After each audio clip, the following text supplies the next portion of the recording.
सृष्टि में प्राण धारे, दुखिया न कोई होवे, सृष्टि में प्राण धारे।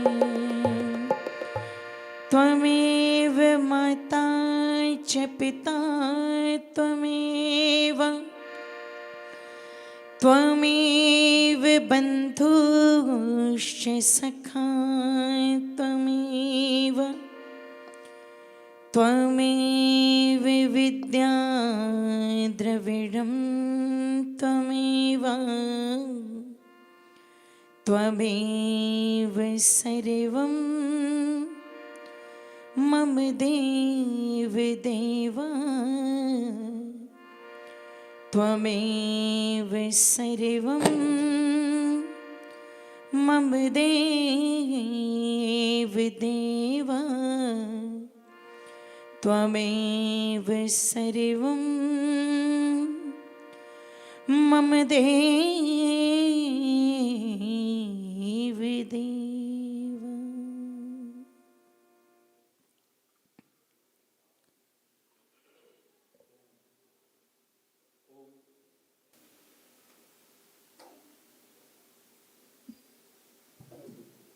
ओम।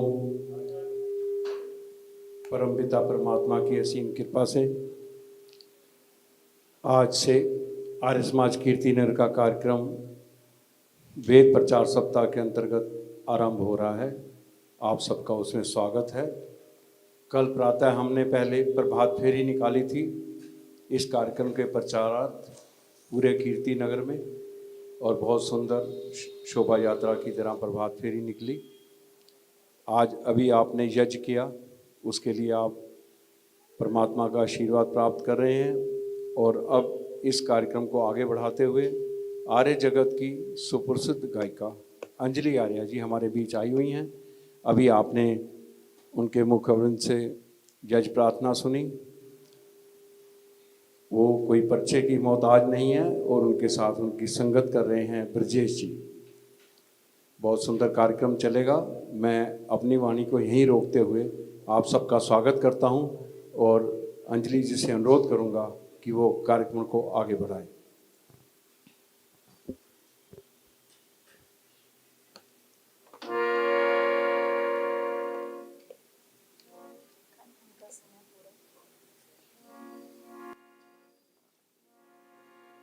ओम ओम।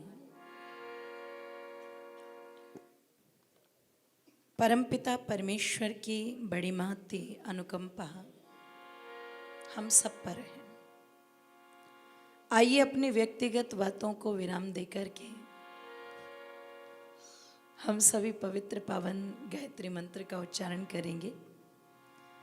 और मैं सभी से प्रार्थना करूंगी कि आप लोग जुड़ने का प्रयास कीजिएगा, क्योंकि जितना जुड़ाव आत्मा का परमात्मा से होता है उतना ही ये आत्मा आनंद के सागर में गोते लगाता है। और यदि इस अवसर पर आकर के भी हम आत्मा को वुझाने स्नान न करा पाए तो हम कहीं अभागे बन करके रह जाते हैं। तो हम अभागे क्यों बने? अगर ये सौभाग्य हम सबको मिला है तो आओ हम इस सौभाग्य का लाभ उठाएं।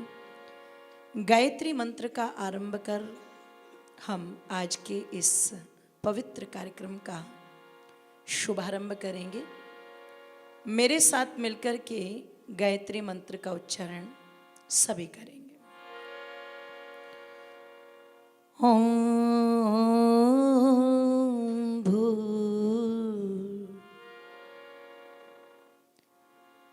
भुवः स्वः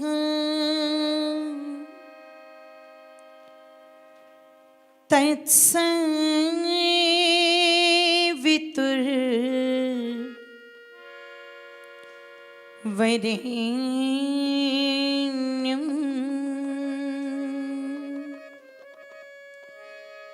भर्गो देवस्य धीमहि धियो यो नः प्रचोदयात्। ॐ भूर्भुवः भुवः स्वः तत्सवितुर्वरेण्यं भर्गो देवस्य धीमहि धियो यो नः प्रचोदयात्। तूने हमें उत्पन्न किया, पालन कर रहा है तू, तुझसे ही पाते प्राण हम। दुखियों के कष्ट हरता है तू, तेरा महान तेज है, छाया हुआ सभी स्थान।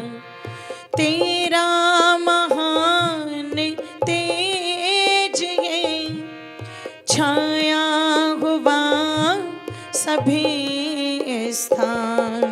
सृष्टि की वस्तु में तू हो रहा है विद्यमान। तेरा ही धैर्य ध्यान हम मांगते तेरी दया। तेरा ही धैर्य ध्यान हम मांगते तेरी दया। ईश्वर हमारी बुद्धि को श्रेष्ठ मार्ग पर चला। दाता हमारी बुद्धि को वेद मार्ग पर चला। ओम भूर्भुवः स्वः तत्सवितुर्वरेण्यं भर्गो देवस्य धीमहि धियो यो नः प्रचोदयात्। धियो यो नः प्रचोदयात्। धियो यो नः प्रचोदयात्।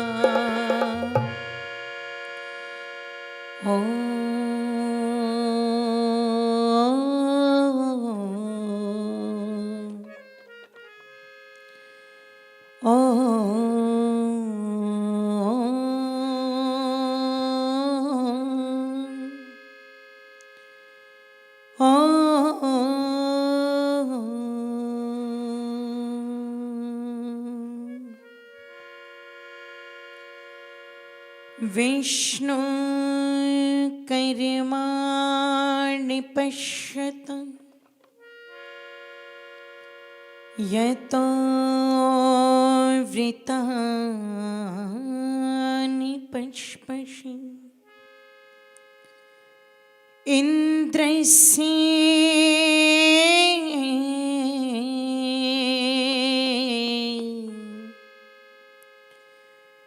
युजा सखा प्रेष्ठं वो अथित स्तुषे मित्रमिव प्रियम् अग्निरथम्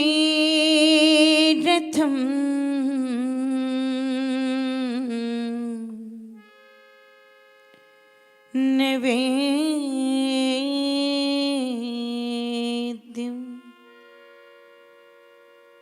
नमस्ते सते ते जगत्कारणाय।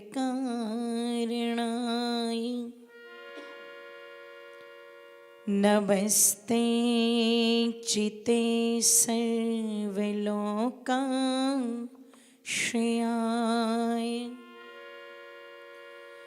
नमो द्वैत तत्त्वाय मुक्ति प्रदाय। नमो ब्रह्मणे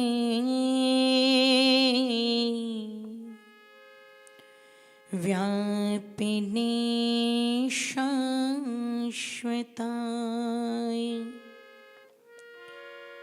नमो ब्रह्मणे व्यापिने शाश्वताय नमो ब्रह्मणे व्यापिने शाश्वताय ओम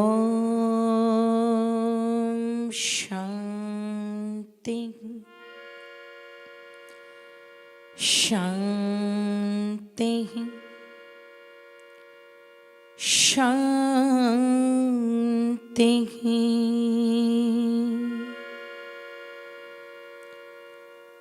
प्रभु हर दिल में वास करता है,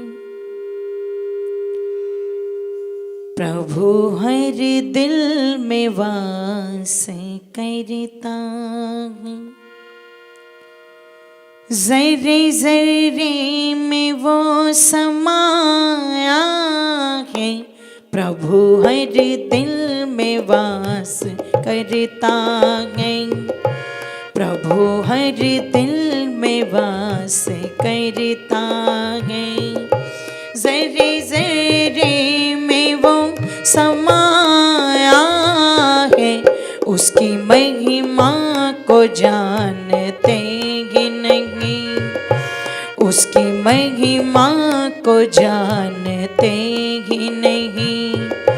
जिसने संसार ये रचाया है, प्रभु हर दिल में वास करता है, प्रभु हर दिल में वास करता है।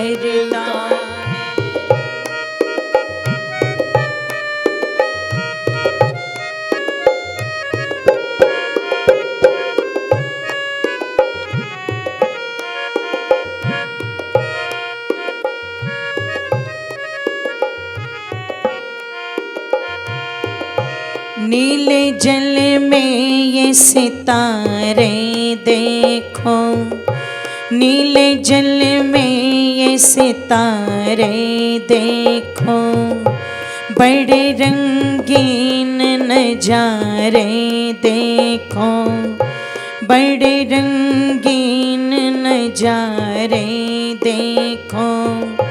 नीले जल में ये सितारे देखो, बड़े रंगीन नजारे देखो।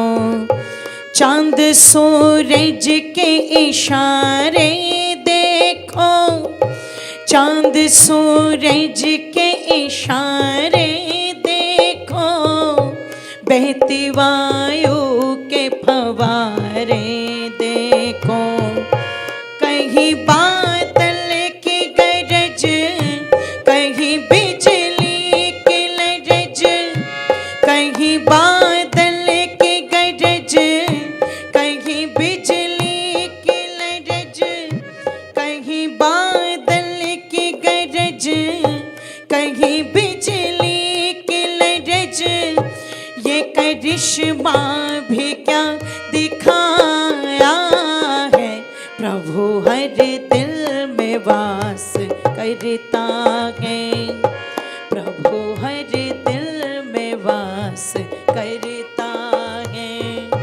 जरे जरे में वो समाया है, उसकी महिमा को जानते ही नहीं, उसकी महिमा को जानते ही नहीं।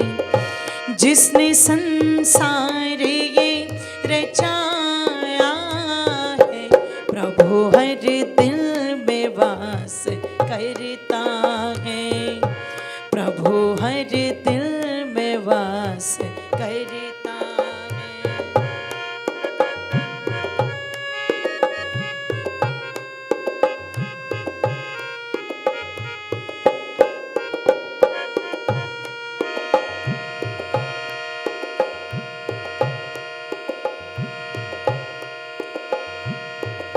लाखों रंगों से रंग दिए ये सुमन, लाखों रंगों से रंग दिए ये सुमन, जिसकी खुशबू से महकता ये चमन, लाखों रंगों से रंग दिए ये सुमन, जिसकी खुशबू से महकता ये चमन।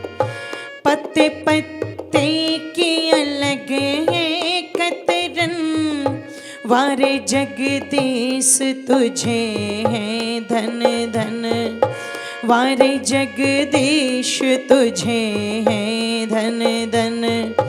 फूल पत्ती व लता दे रही तेरा पता, फूल पत्ती व लता दे रही तेरा पता, सबके आंचल में तू समाया है, प्रभु हर दिल में वास करता है, प्रभु हर दिल में वास करता है। जर्रे जर्रे में वो समाया है, उसकी महिमा को जानते ही नहीं, उसकी महिमा को जानते ही नहीं। जिसने संसार ये रचाया है, प्रभु हर दिल में वास करता है, प्रभु हर दिल में वास करता है। ऊंचे शैलों की निराली सी छटा, ऊंचे शैलों की निराली सी छटा, जिसकी खुशबू से महकी ये घटा, ऊंचे शैलों की निराली सी छटा, जिन पे छाई है सुनहरी ये घटा। कहीं ऊंचे है बर्फ के टीले, कहीं ऊंचे है बर्फ के टीले, सुर्ख अग्नि की कहीं जलती लटा। कहीं नदियों का मिलन, कहीं सागर ने नमन, कहीं नदियों का मिलन, कहीं सागर ने नमन, तुझे करने को सर झुकाया है, प्रभु हर दिल में वास करता है, प्रभु हर दिल में वास करता है।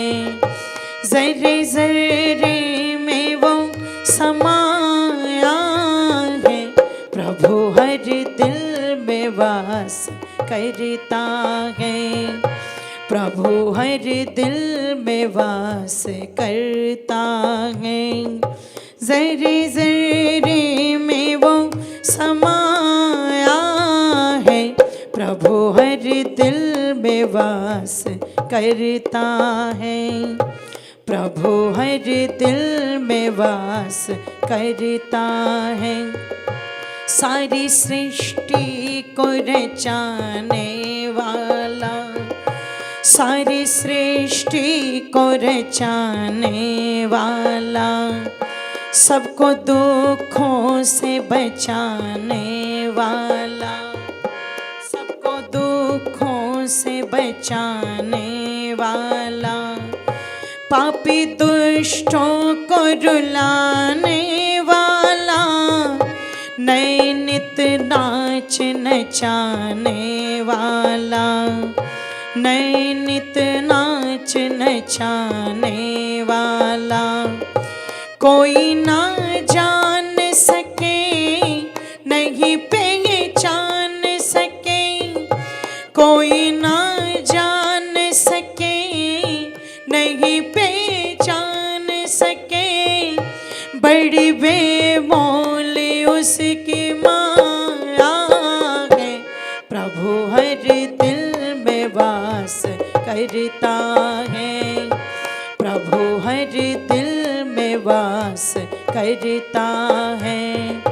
जर्रे जर्रे में वो समाया है, उसकी महिमा को जानते ही नहीं, उसकी महिमा को जानते ही नहीं। जिसने संसार ये रचाया है, प्रभु हर दिल में वास करता है, प्रभु हर दिल में वास करता है, प्रभु हर दिल में वास करता है।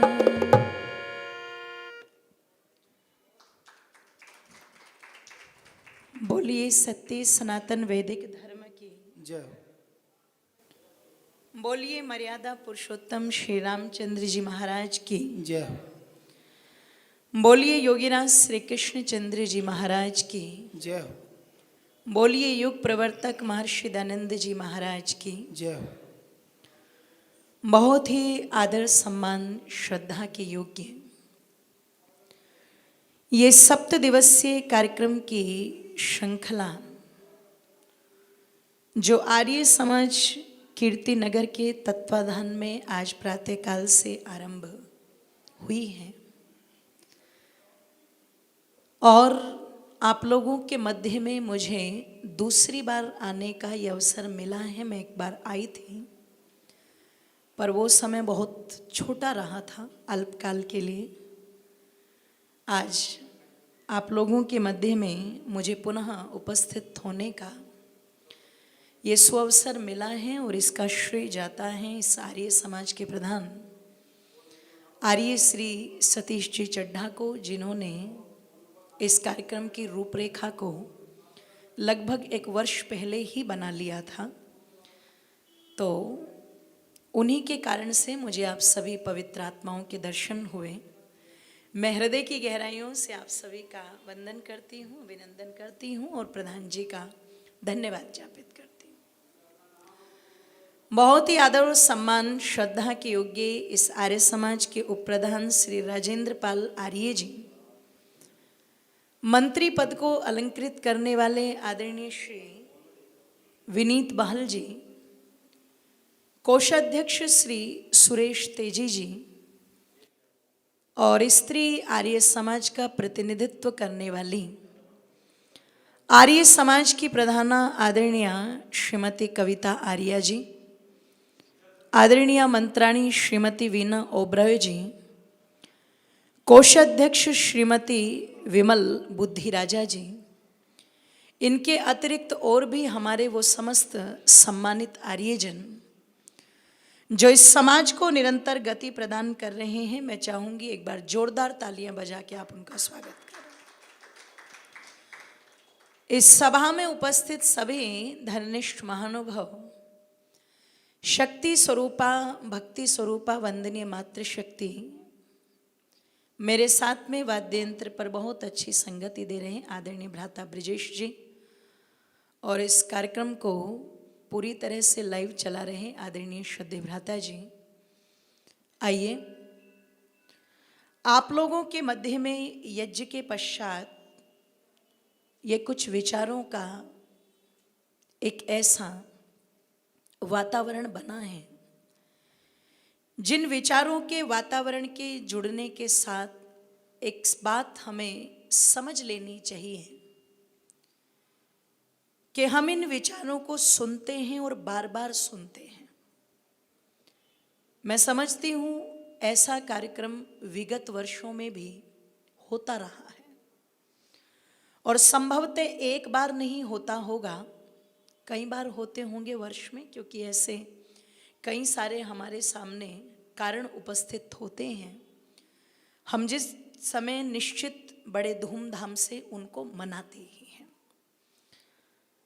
तो पता लगा जो सुनने का उद्देश्य होता है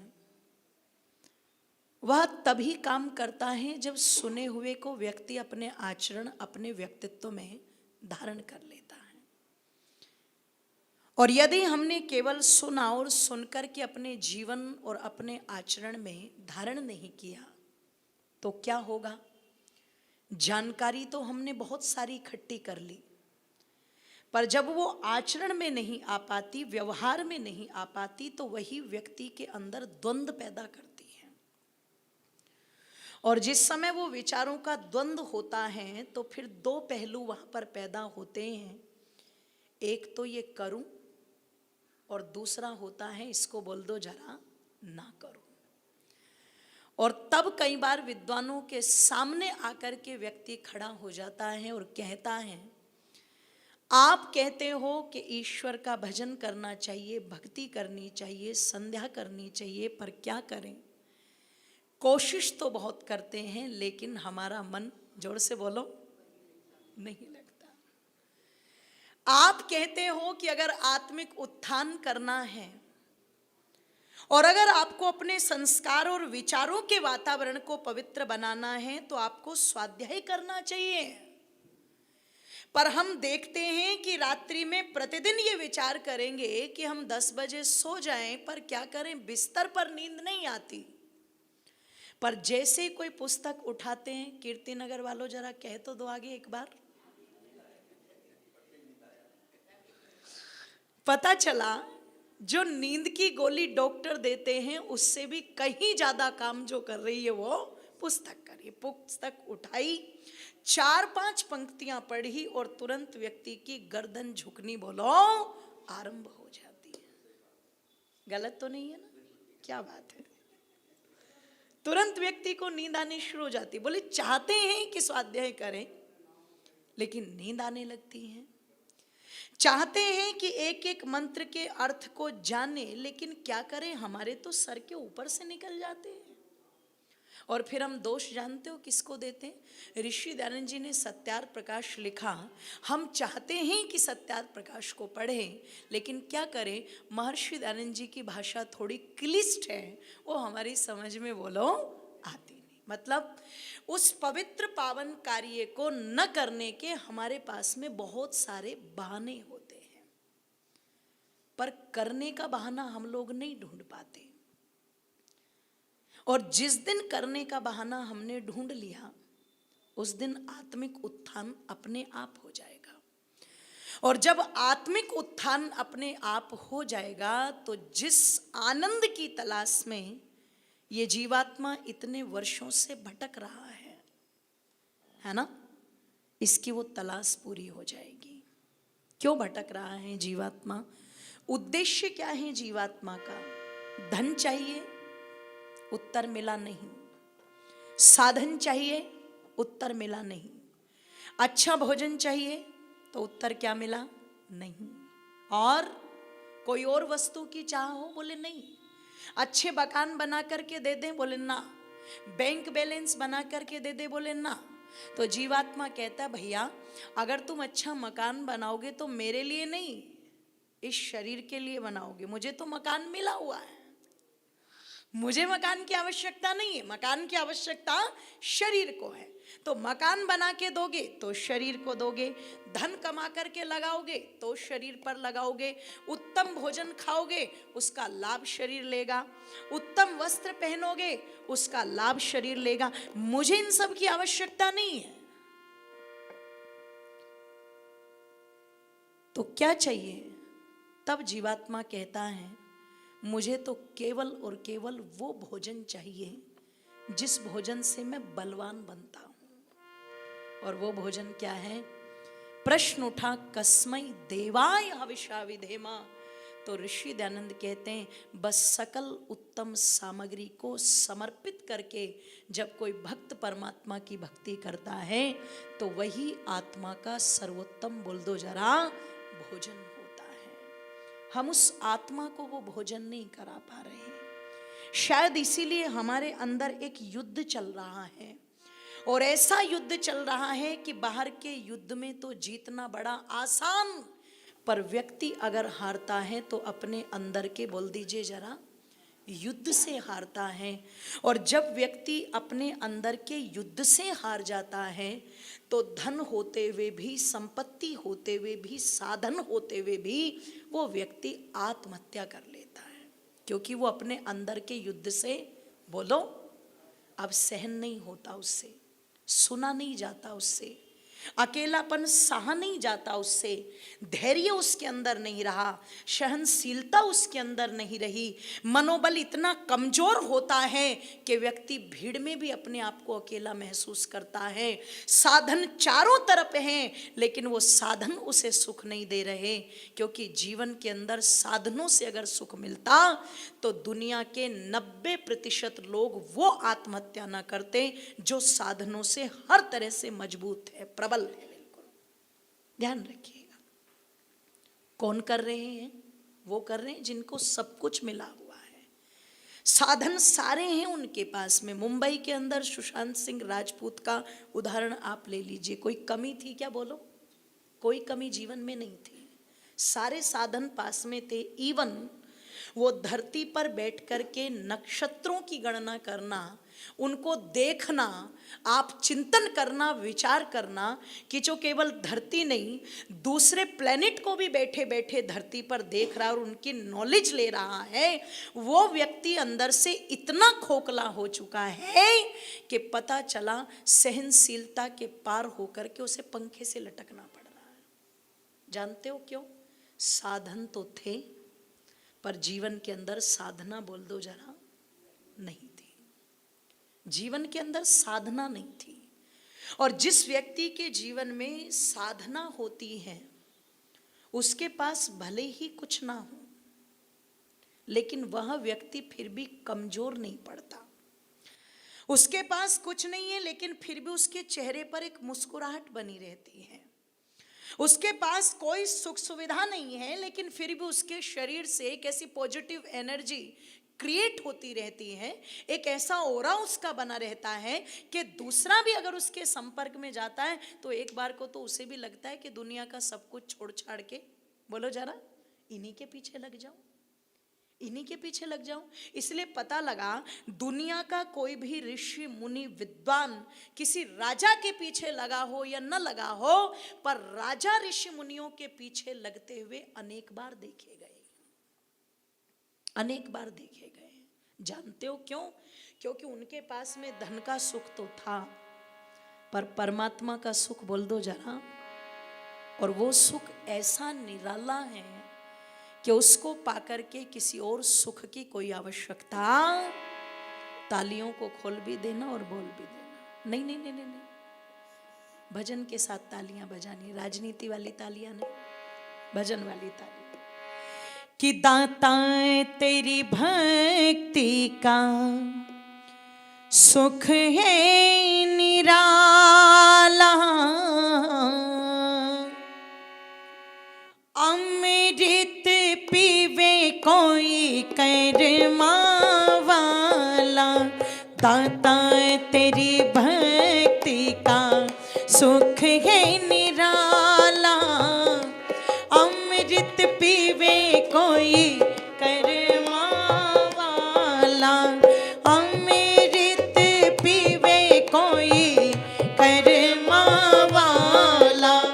दाता तेरी भक्ति का सुख है निराला, अमृत पीवे कोई कर्मा वाला, अमृत पीवे कोई कर्मा वाला, अमृत पीवे कोई कर्मा वाला।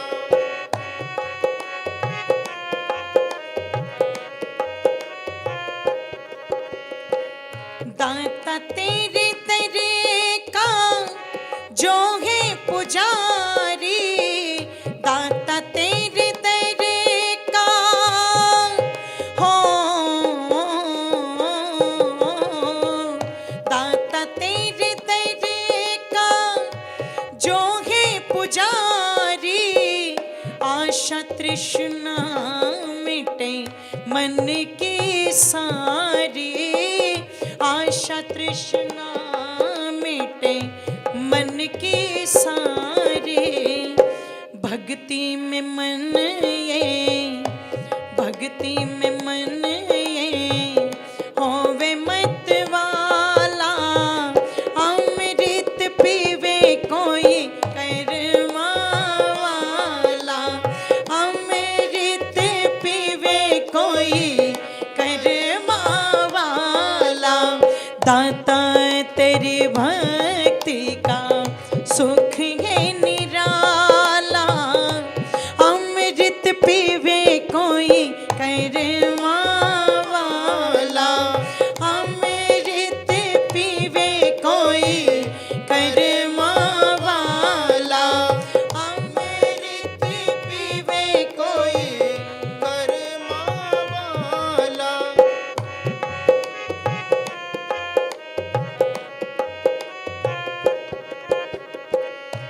प्रेम का दीपक प्रेम की बातें, प्रेम का दीपक हो,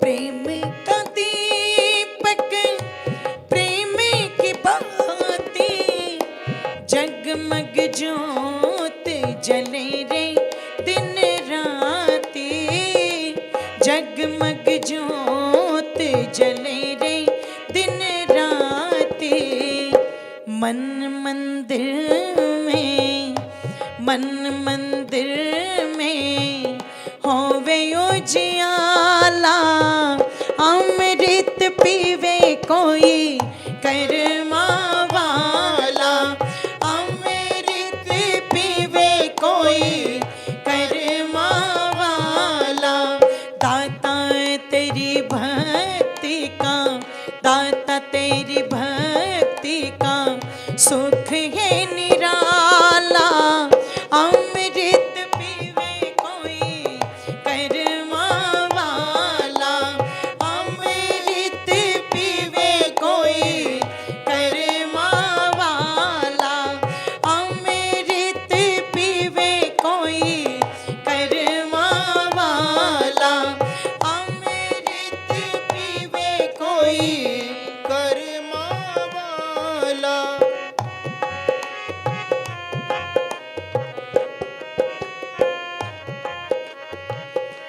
दासन दास को देना सहारा, दासन दास को हो,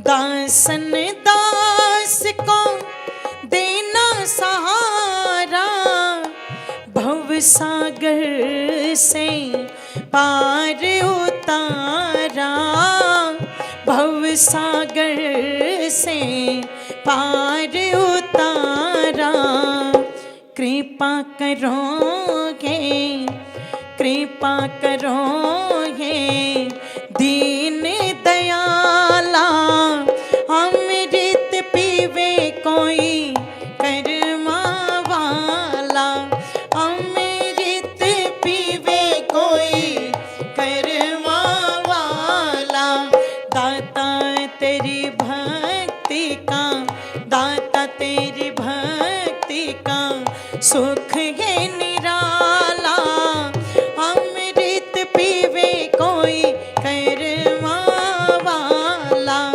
अमृत पीवे कोई करवा वाला, अमृत पीवे कोई करवा वाला, अमृत पीवे कोई करवा वाला, अमृत पीवे कोई करवा वाला, अमृत पीवे कोई करवा वाला।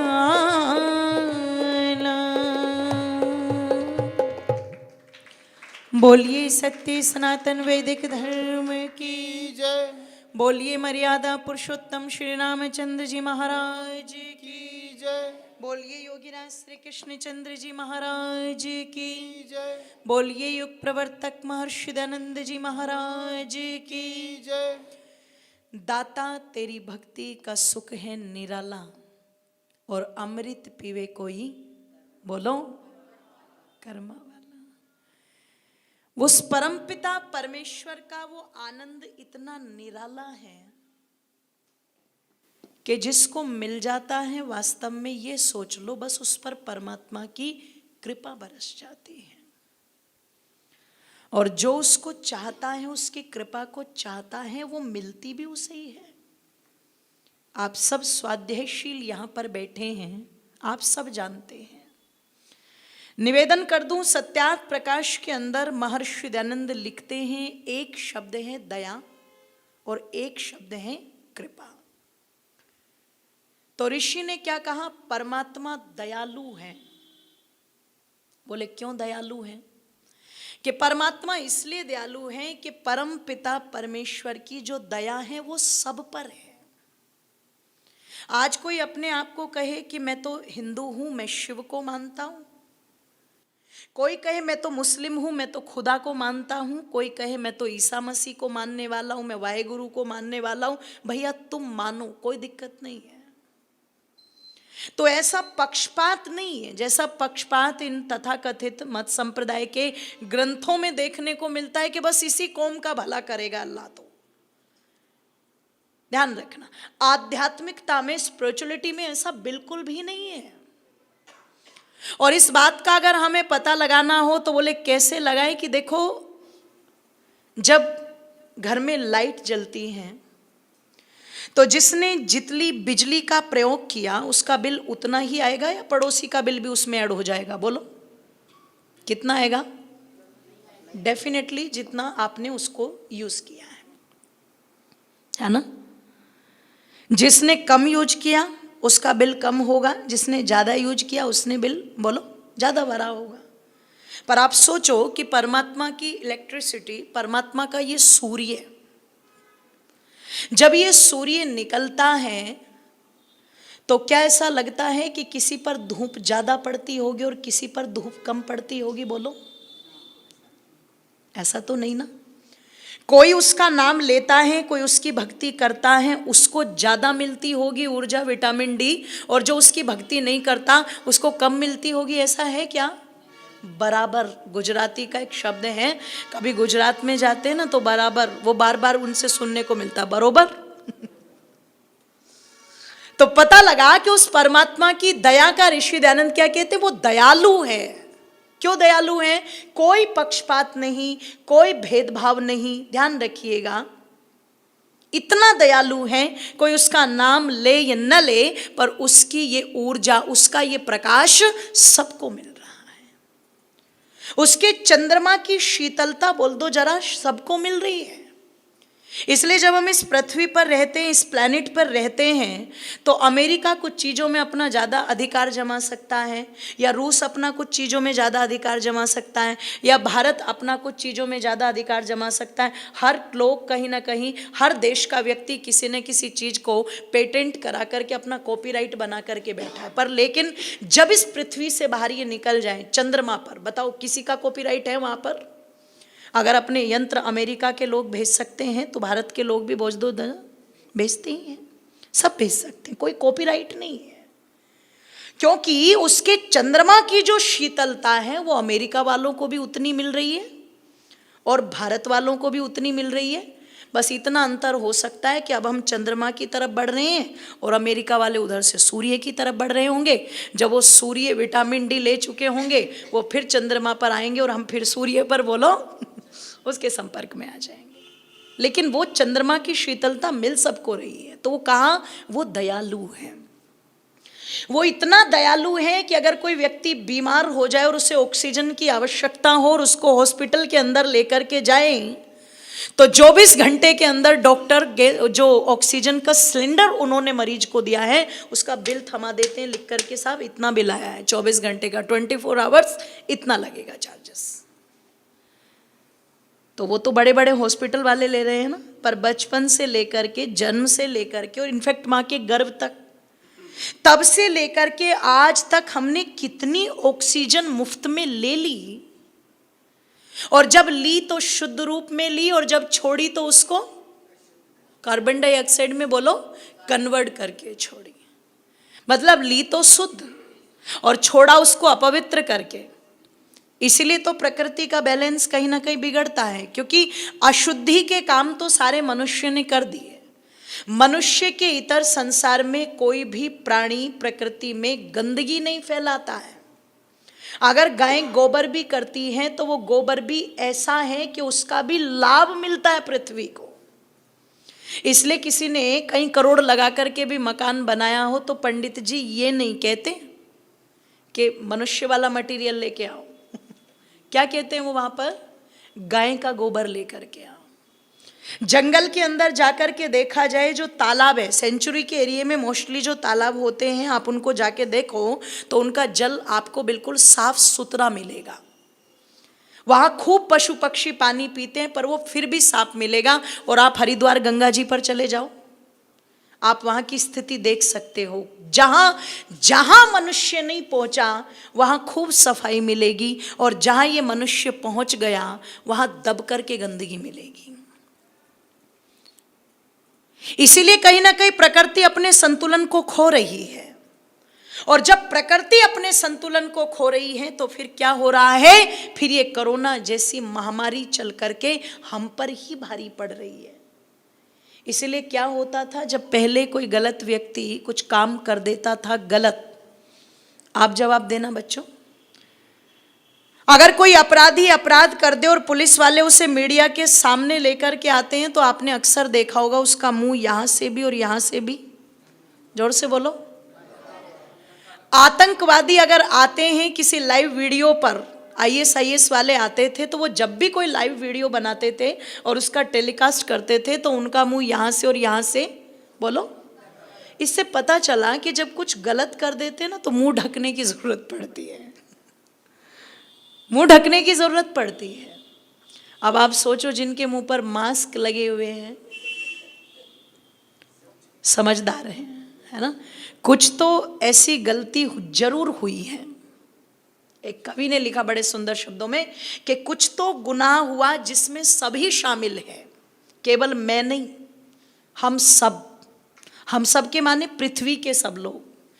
कुछ तो गुनाह हुआ है जिसमें सभी शामिल हैं, वरना यूं ही नहीं सब मुंह छुपाए घूम रहे हैं।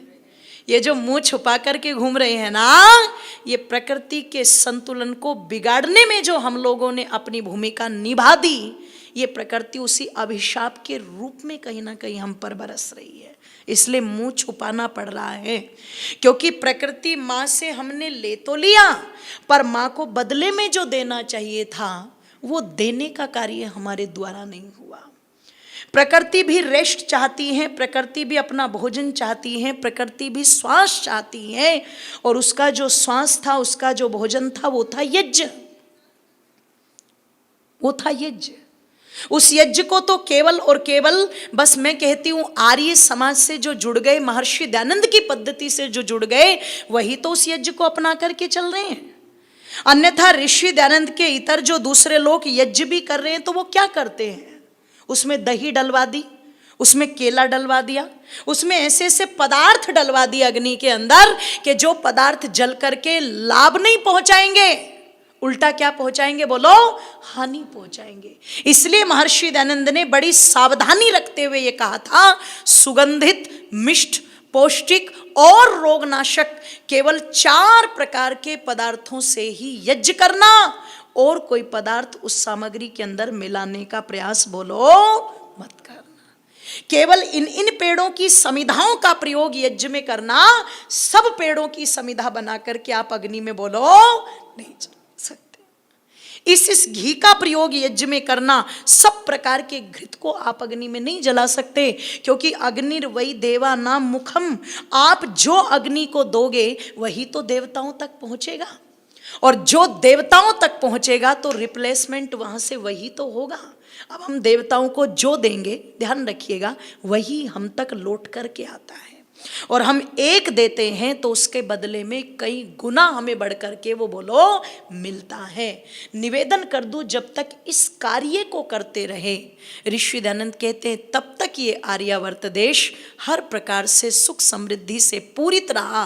पर जब हमने इन पवित्र कार्यों को करना छोड़ दिया तो कहीं ना कहीं जीवन के अंदर, प्रकृति के अंदर एक ऐसा प्रदूषण आया, जो प्रदूषण वायु में भी फैला, जो प्रदूषण जल में भी फैला, जो प्रदूषण पृथ्वी पर भी फैला, और बंधुओं मैं तो कहा करती हूँ, जो प्रदूषण मनुष्य के मस्तिष्क में भी फैला। आज जल प्रदूषण का इतना खतरा नहीं, आज वायु प्रदूषण का इतना खतरा नहीं, आज पृथ्वी प्रदूषण का इतना खतरा नहीं, जितना प्रदूषण मनुष्य के मस्तिष्क में फैलने का है। तनाव, डिप्रेशन, ये मनुष्य के मस्तिष्क में फैला हुआ क्या है बोल दो जरा, प्रदूषण है।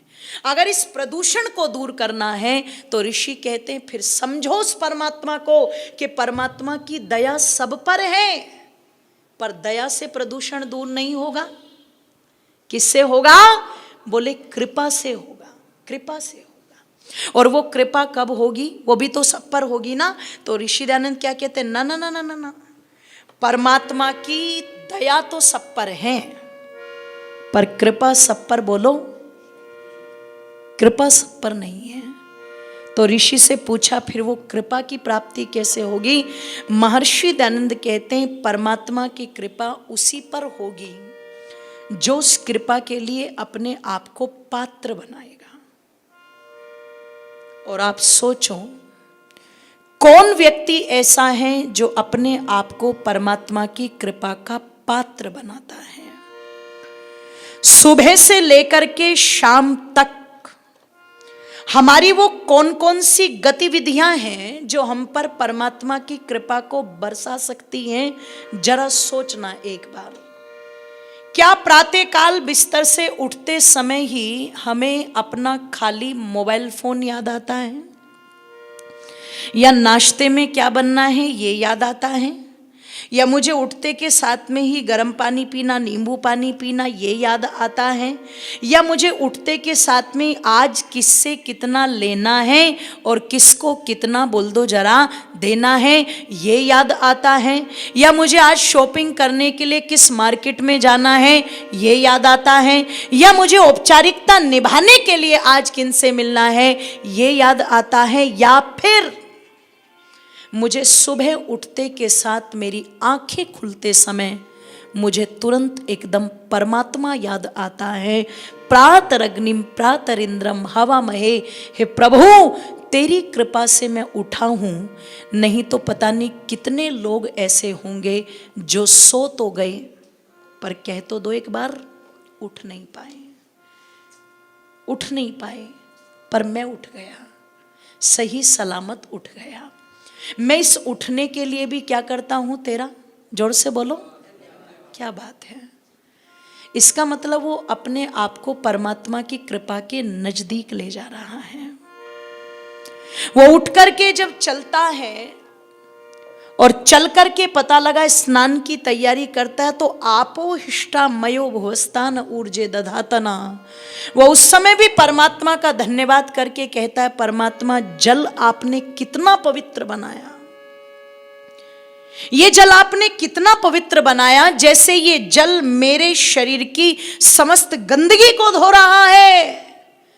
विश्वानि देव सवितर दुरितानि परासुआ, हे परमात्मा मेरे अंदर की गंदगी भी बोल दो जरा ऐसे ही धुल जाए। ये गंदगियां मुझे बहुत परेशान करती हैं, ये मुझे इतनी परेशान करती हैं कि छोटी छोटी बातों पर मुझे रोना आता है, छोटी छोटी बातों पर मेरा मन विचलित हो जाता है, मुझ में धैर्य बाकी नहीं रहता, मैं क्रोध करने लगता हूँ, मैं चिड़चिड़ा होने लगता हूँ, मैं किसी को अपशब्द बोल देता हूँ, मैं बिना बात किसी से लड़ जाता हूँ। ये मेरे अंदर की गंदगी मुझसे सब कुछ कराती है।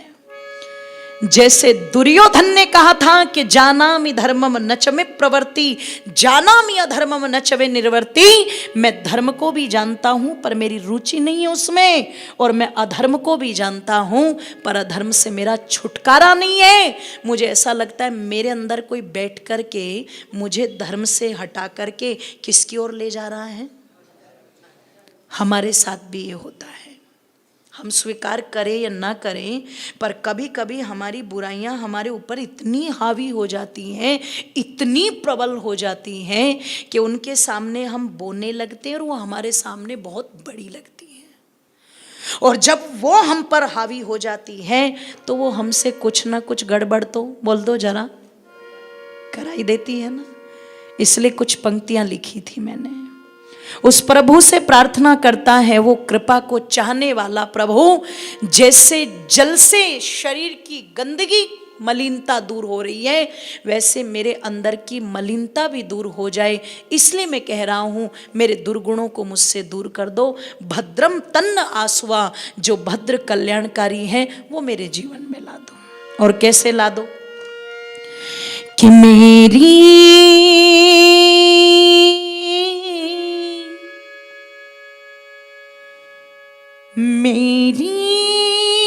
कमी के कारण प्रभु जी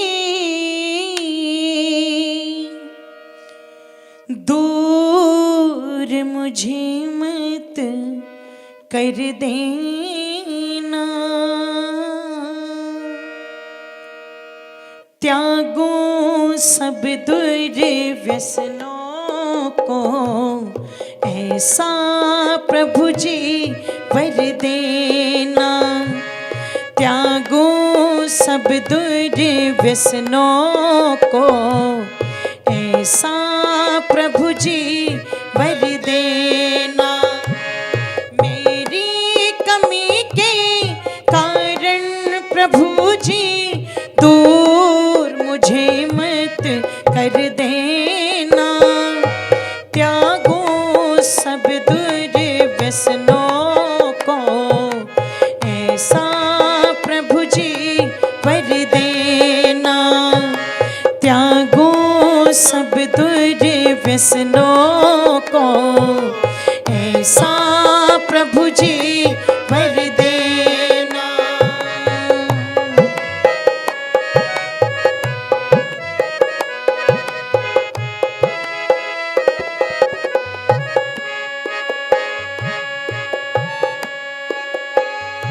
न खाली हाथ गया पे गिले, न खाली हाथ में आया हूँ, न खाली हाथ गया पे गिले, न खाली हाथ में आया हूँ।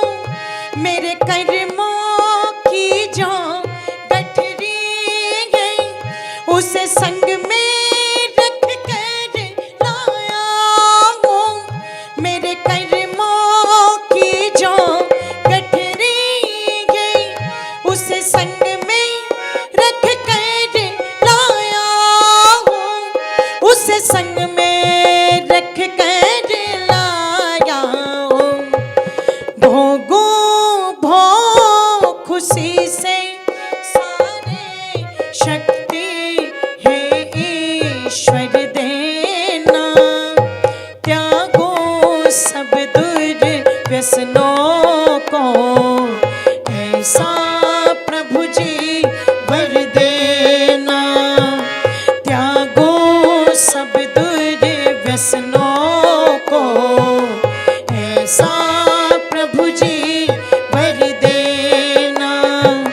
मेरी कमी के कारण प्रभु जी दूर मुझे मत कर देना, त्यागो सब दुर्व्यसनों को ऐसा प्रभु जी वर देना, त्यागो सब दुर्व्यसनों को ऐसा प्रभु जी वर देना।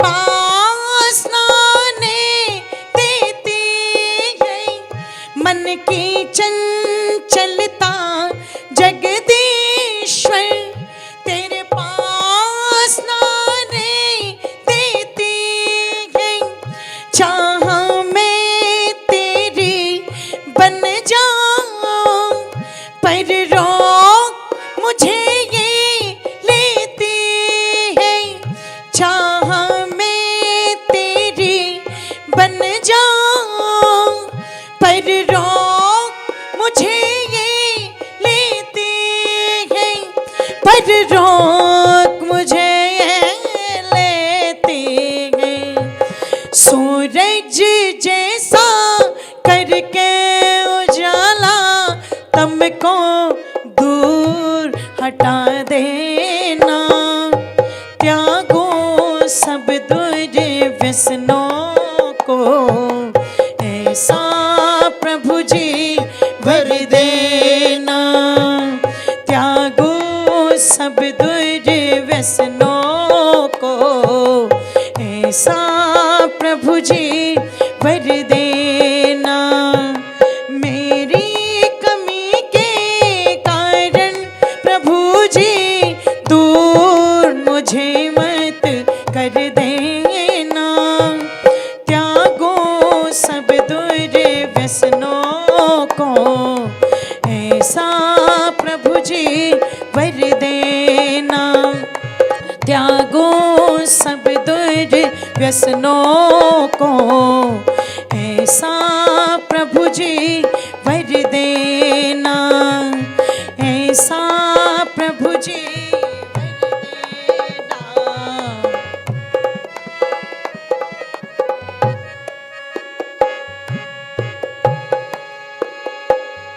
वेदों की पावन वाणी से पावनता जीवन में आए वेदों की पावन वाणी से पावनता जीवन में आए जितनी भी सांसें हैं मेरी सब मानवता में लग जाए जितनी भी सांसें हैं मेरी सब मानवता में लग जाए सब मानवता में लग जाए शूल नहीं एक फूल बनाकर मुझ में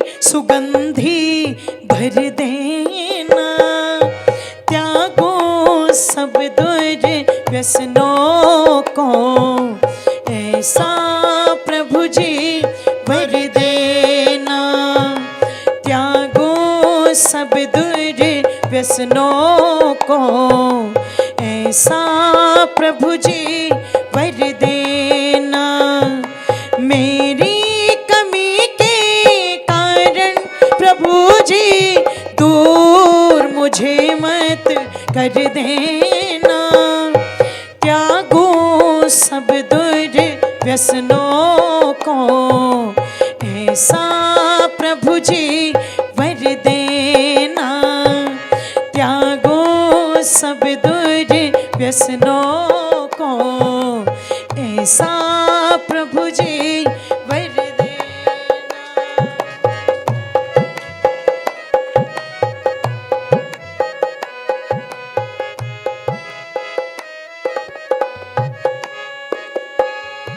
जो बीती है सो बीती है अब आगे आप संभालो मैं जो बीती है सो बीती है अब आगे आप संभालो मैं मृत्यु के बंधन को तज कर अमृत के पद को पालो मैं अमृत के पद को पालो मैं बैठी पास लगा के अंजलि ध्यान मेरा भी धर लेना। त्यागो सब दुर्व्यसनों को, ऐसा प्रभु जी वर देना। त्यागो सब दुर्व्यसनों को, ऐसा प्रभु जी वर देना। मेरी कमी के कारण प्रभु जी दूर मुझे मत कर देना। त्यागो सब दुर्व्यसनों को, ऐसा प्रभु जी वर देना। त्यागो सब दुर्व्यसनों को, ऐसा प्रभु जी वर देना। ऐसा प्रभु जी वर देना। ऐसा प्रभु जी वर देना। ऐसा प्रभु जी वर देना। जोरदार तालियां हो जाएं अंजलि बहन जी का स्वागत करते हुए। देखो कितने अच्छे भजन सुना रही हैं। और आज के जो शाम के मुख्य यजमान बने सुरेंद्र बुद्धि राजा जी और विमल जी, मैं उनसे अनुरोध करूंगा कि विमल जी अंजलि बहन जी का स्वागत, सम्मान और आशीर्वाद दें, और बुद्धि राजा जी ब्रजेश जी को स्वागत, सम्मान और आशीर्वाद दें, शुभकामनाएं दें कि इसी तरीके ये आर्य जगत में और प्रसिद्धि पाएं और अच्छे कार्यक्रम करें, और महर्षि के जो देव दयानंद ने हमें रास्ता दिखाया उस पे चल के हम आगे बढ़ सकें। आदरणीय अंजलि बहन जी, बहुत बहुत धन्यवाद इस सम्मान के लिए। निवेदन कर रही थी आप लोगों के मध्य में कि परमात्मा की कृपा उसी पर बरसती है जो अपने आप को पात्र बनाने का प्रयास करता है। और ध्यान रखिएगा, पात्र वही बन पाता है जो अपने आप को खाली करने की गुंजाइश भी रखता हो और कुछ अच्छा भरने की, बोल दो जरा, चेष्टा भी, कोशिश भी करता। क्योंकि भरे भराए में अगर आप भरोगे तो क्या होगा? ओवरफ्लो। ऋषि दयानंद जी जिस समय गुरु विरजानंद जी के पास में गए हैं तो वो भरे भराए थे। इसलिए गुरु विरजानंद जी ने जब उनसे पूछा जाते ही, क्या पढ़ा है तुमने? तो उन्होंने बता दिया कि ये लघु कौमुदी पढ़ी है, ये पढ़ा है, वो पढ़ा है, ये पढ़ा है। तो क्या जो तुमने पढ़ा है वो तुम्हारे पास है? ऋषि दयानंद कहते हैं हाँ, कुछ ग्रंथ तो मेरे पास हैं, सारे नहीं है। तो गुरु विरजानंद जी ने पहला काम क्या करवाया? जाओ इनको यमुना में बहा दो। आज का कोई व्यक्ति होता, आप कोई भी न्यूज़ चैनल खोलो तो हर न्यूज़ चैनल पे आपको डिबेट मिलेगी, कहीं ताल ठोक के, कहीं आर पार, कहीं आमने सामने, हर जगह आपको। और डिबेट में आकर के 4-5 बैठ जाते हैं और बैठ करके क्या करते हैं? आर्ग्यूमेंट्स करते हैं। और ऐसा आर्ग्यूमेंट्स होता है कि किसी की भी बात किसी को समझ में, बोलो भैया, दिल्ली वालों को आ गई हो तो मैं कह नहीं सकती, दिल्ली वालों को भी नहीं आई, बस फिर ठीक है, आप भी हमारे जैसे ही हो फिर तो।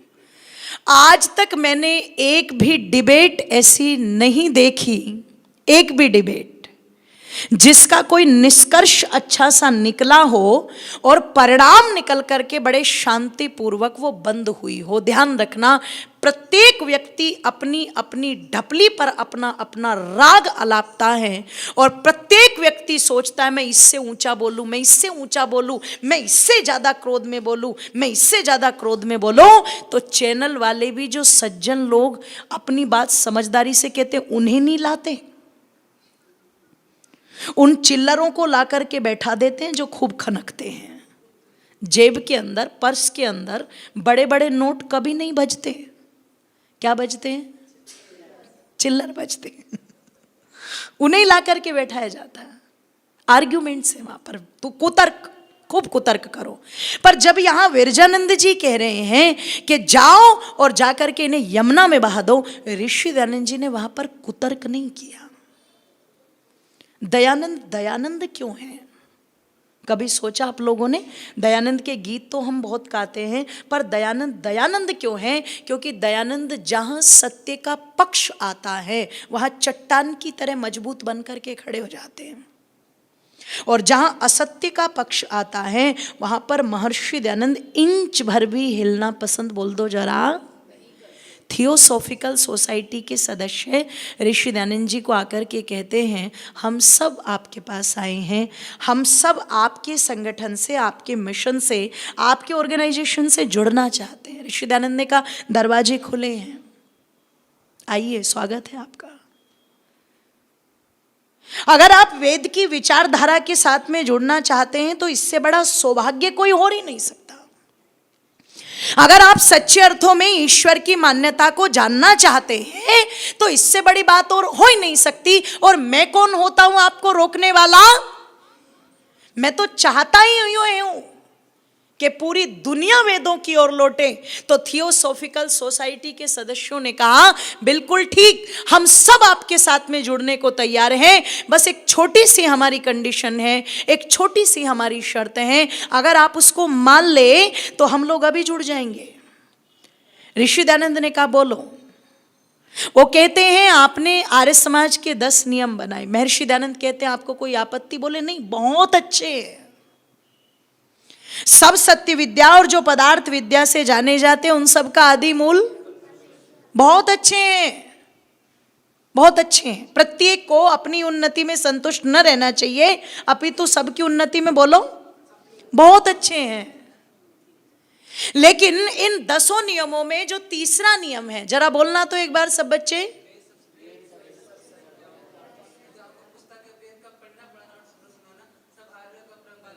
क्या बात है, जोरदार तालियां बजाइएगा। माशे धर्मपाल जी के सानिध्य में रह करके पढ़ रहे होंगे तो निश्चित ये प्रभाव तो दिखाई देगा ही देगा। वेद सब सत्य विद्याओं का पुस्तक है। वेद का पढ़ना, पढ़ाना, सुनना, सुनाना सब आर्यों का परम धर्म है। थियोसॉफिकल सोसाइटी के सदस्यों ने कहा ये जो आपने नियम बनाया है तीसरे वाला, हम कुछ नहीं चाहते, बस केवल इतना चाहते हैं, हम भी वेद का सम्मान करते हैं। और शायद उसी सम्मान की दृष्टि से हम कह रहे हैं कि वेद भी सब सत्य विद्याओं का पुस्तक है, बस आप इतना कर दो, हमें कोई परिवर्तन नहीं चाहिए, हम अपना पूरा संगठन लेकर के आपके साथ में जुड़ जाएंगे।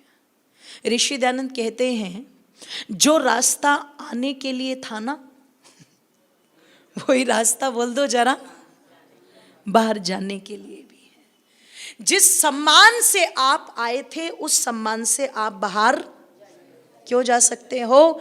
क्योंकि आपने कहा वेद भी सब सत्य विद्याओं का पुस्तक है, मैं इतना कर लूं, भी जोड़ लूं मैं आपको अपने में मिलाने के लालच में। तो सुनो, अगर आज मैंने भी जोड़ दिया तो जिसपे मैंने पूरी ताकत लगाई है मेरी वो ताकत तो बेकार हो जाएगी। कल को लोग कहेंगे कुरान भी है, पुराण भी है, तौरेत भी है, इंजिल भी है, बाइबिल भी है, सब कुछ है, मेरी सारी ताकत तो व्यर्थ चली गई।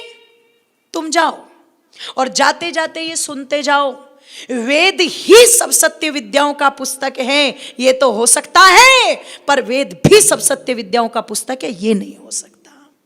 कोई समझौता करने को महर्षि दयानंद वहां तैयार नहीं हुए, केवल भी शब्द नहीं जोड़ा ऋषि ने, और यहां गुरु विरजानंद जी ने कह दिया सारी पुस्तकें जाकर के यमुना में बहा दो, तुरंत बहा दी।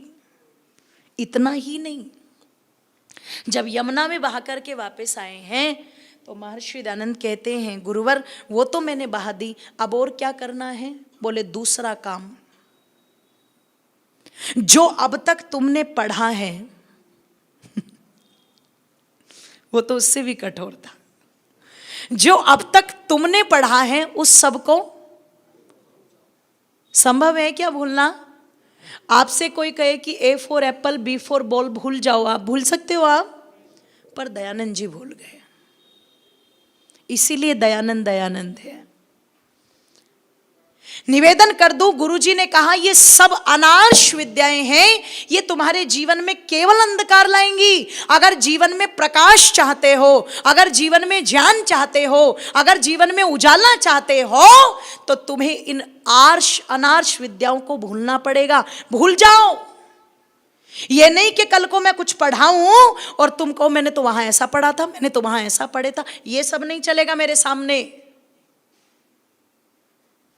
तब गुरु विरजानंद जी ने कहा था, अगर सारी दुनिया के अंदर कोई ताला है, एक जगह सबको बांधने वाला, तो वो वेद है केवल।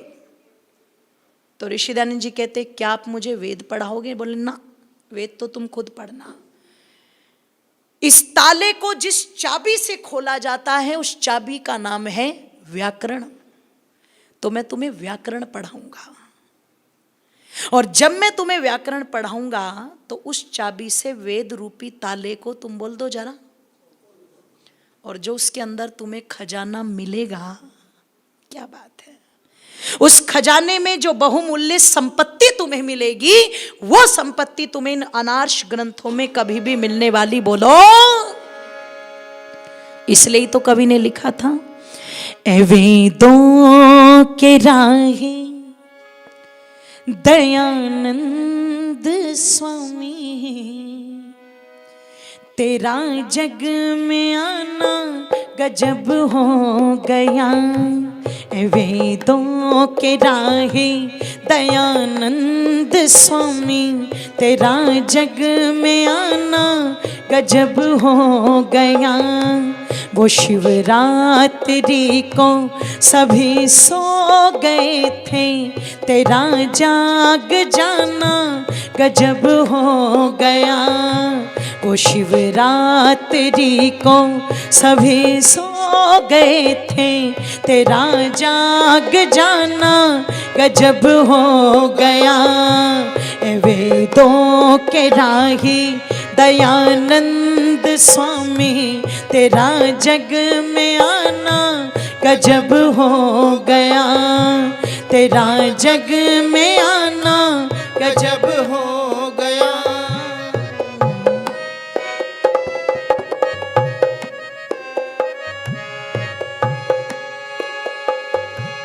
छोटी उम्र में हुआ तू वैरागी, हो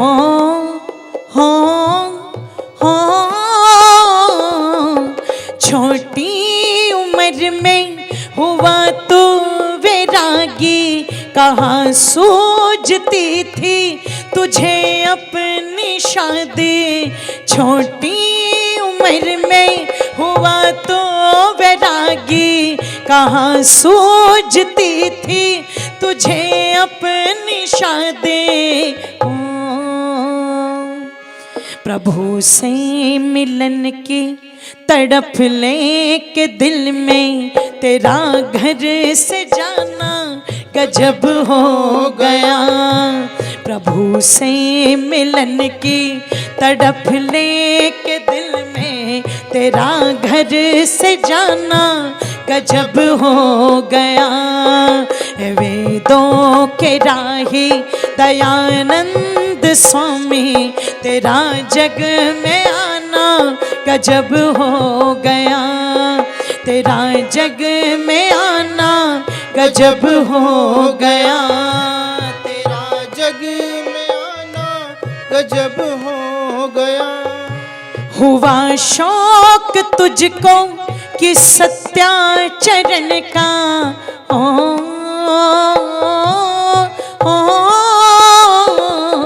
हुआ शौक तुझको कि सत्याचरण का, करने को हासिल इल्म व्याकरण का।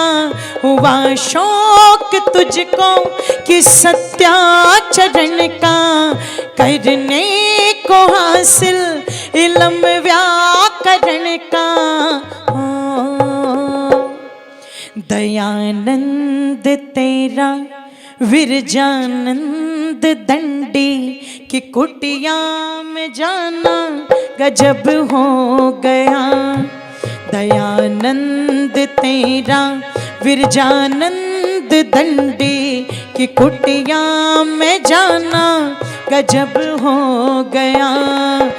वेदों के राही दयानंद स्वामी तेरा जग में आना गजब हो गया। तेरा जग में आना गजब हो गया। तेरा जग में आना गजब हो गया। तेरा जग में आना गजब हो गया। सारे वतन पर मुसीबत बड़ी थी, हो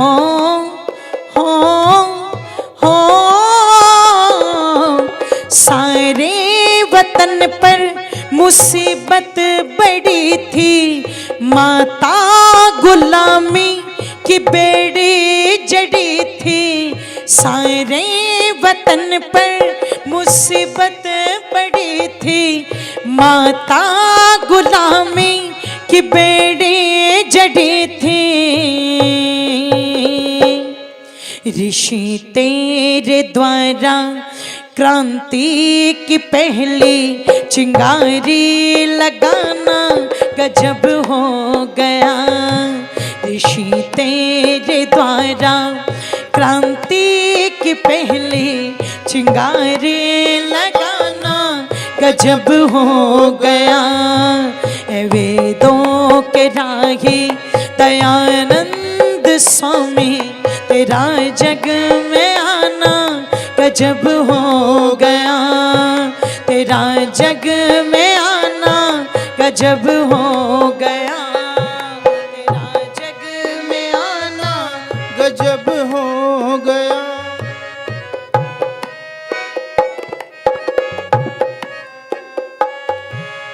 अंतिम समय में बिस्तर पर पड़े थे,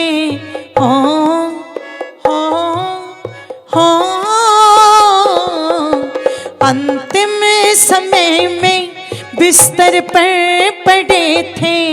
सारे बदन में फफोले पड़े थे।